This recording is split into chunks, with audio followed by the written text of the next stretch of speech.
Welcome to MsMojo, and today we're counting down our picks for the most out there, fun, and random facts about the beloved 80s film Back to the Future. Because some of these bits of trivia include key plot points, a spoiler alert is in effect. I've seen this one. This is a classic. Number 10. The film was inspired by a yearbook. Picture this. You're going through your parents' basement full of old relics and stumble upon a high school yearbook. You learn that your father was the president of his class. You've got a real attitude problem, McFly. You're a slacker. You remind me of your father when he went here. He was a slacker, too. Now you wonder what it would be like to be friends with him as a teenager. This is precisely what happened to Back to the Future co-screenwriter Bob Gale. This is how he got the idea for the film. Would I have been friends with my dad if I had gone to high school with him? And boom, that's when the proverbial bolt of lightning, shall we say, struck me. Who wouldn't want to go back in time, seeing your old school and how your parents were in their adolescence? Everyone was just a kid once, even our parents. We're all nostalgic for that time, and that is a feeling that this movie really encapsulates. Mom, Dad, did you hit your head? You guys look great. Number 9. Bob Gale and Robert Zemeckis faced a lot of rejection. Never gonna get a chance to play in front of anybody. Marty, one rejection isn't the end of the world. Back to the Future is a legendary movie that has stood the test of time, past, present, and we're sure future. But it wasn't an easy film to get made. While it's not uncommon for writers to have to pitch their scripts to a few different studios before landing a deal, this movie was really put through the ringer. He didn't like Professor Brown. We said, okay, how about Doc Brown? Sid said, okay. He made us change the name of Marty's mother to the name of his own wife. According to Robert Zemeckis and Bob Gale, who wrote the script together, they were rejected over 40 times until Universal Pictures finally gave it the green light. Frank decided not to make the movie. Oh, no.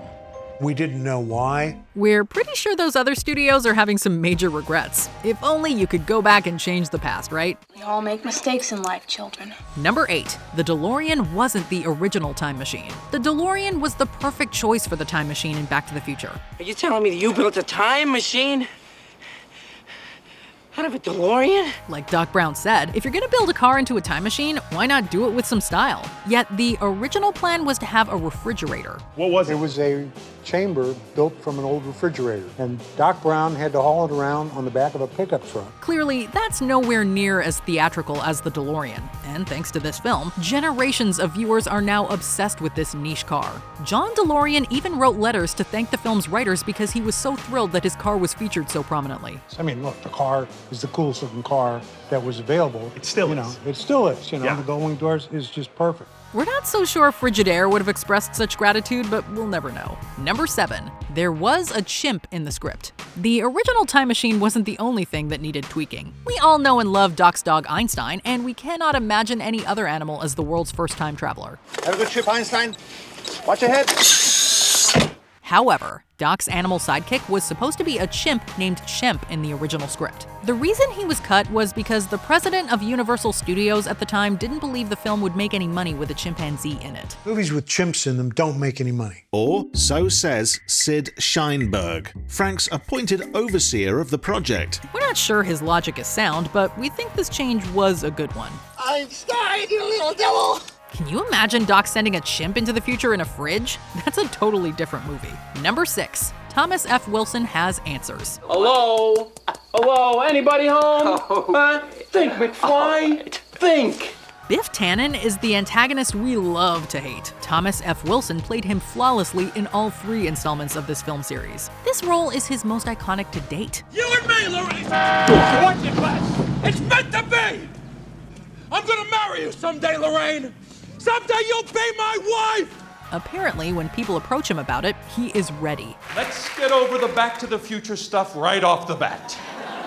Yes, I was in the movie. You're all sitting there. That's not the guy from Back to the Future. Yes, it is. When fans interact with him, he has a card for them that answers their FAQs. Some of the questions include whether Michael J. Fox is nice, spoiler alert, he is, and whether the manure was real, which it wasn't.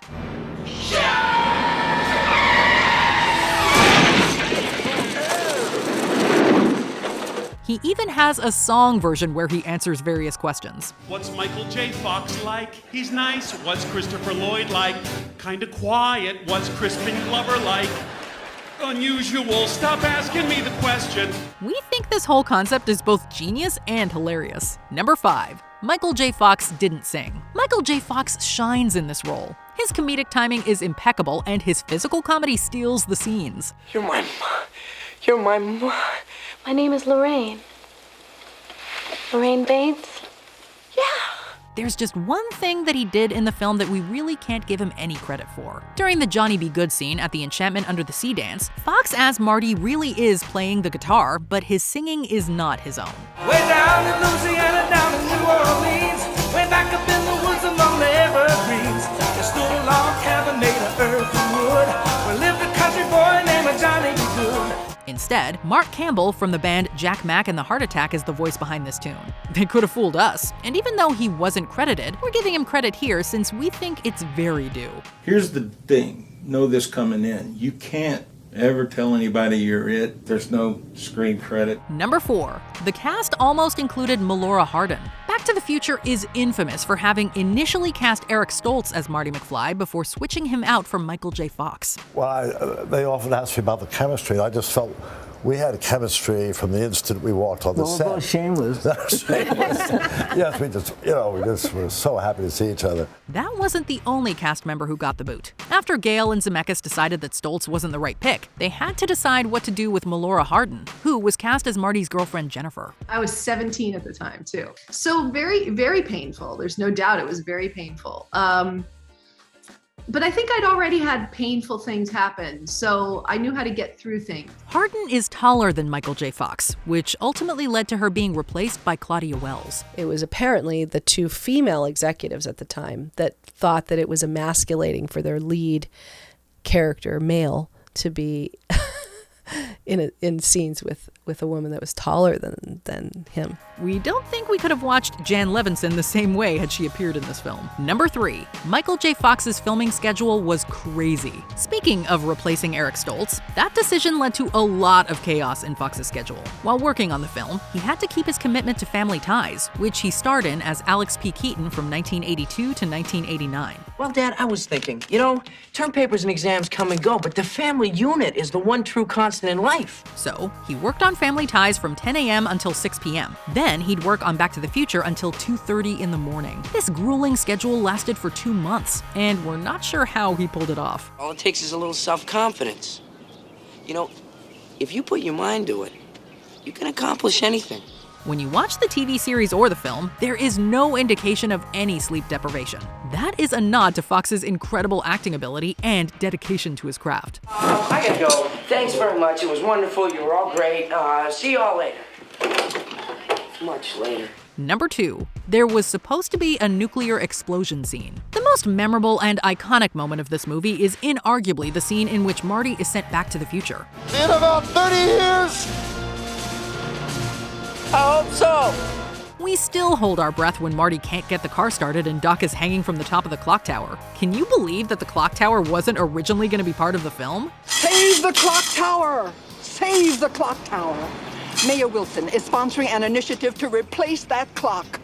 30 years ago, lightning struck that clock tower and the clock hasn't run since. The ending was supposed to include a nuclear explosion.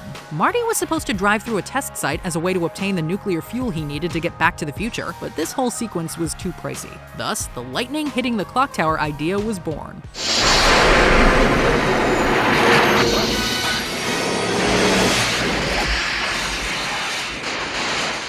Before we continue, be sure to subscribe to our channel and ring the bell to get notified about our latest videos. You have the option to be notified for occasional videos or all of them. If you're on your phone, make sure you go into your settings and switch on notifications. Number 1. The movie's title was almost vastly different. You've got to come back with me. Where? Back to the future. Back to the Future. It seems like a paradoxical title, but it's actually brilliant, encompassing the entire mission of the film. Bizarrely, the movie's title was almost Spaceman from Pluto. Well, what on earth is this thing I'm wearing? Well, this is a radiation suit. Radiation suit? Of course. Because of all the fallout from the atomic wars. We admit that this title is more clever than it originally seems, as Marty is basically an alien in his own hometown. He also uses the spaceman trope to his advantage while getting George and Lorraine together. Silence, Earthling! My name is Darth Vader. We even see mention of space later when George publishes a novel. However, it certainly doesn't tell you much about the film and could even be seen as misleading for a story about time travel. So they definitely made the right call in changing it. Steven said, I know what to do. Dear Sid, thank you for your most hilarious memo. We all got a big laugh out of it. Keep them coming. That was it. Which of these fun facts had you saying, "Great Scott"? Let us know in the comments. Hey, Doc, we better back up. We don't have enough road to get up to 88. Roads? Where we're going, we don't need roads.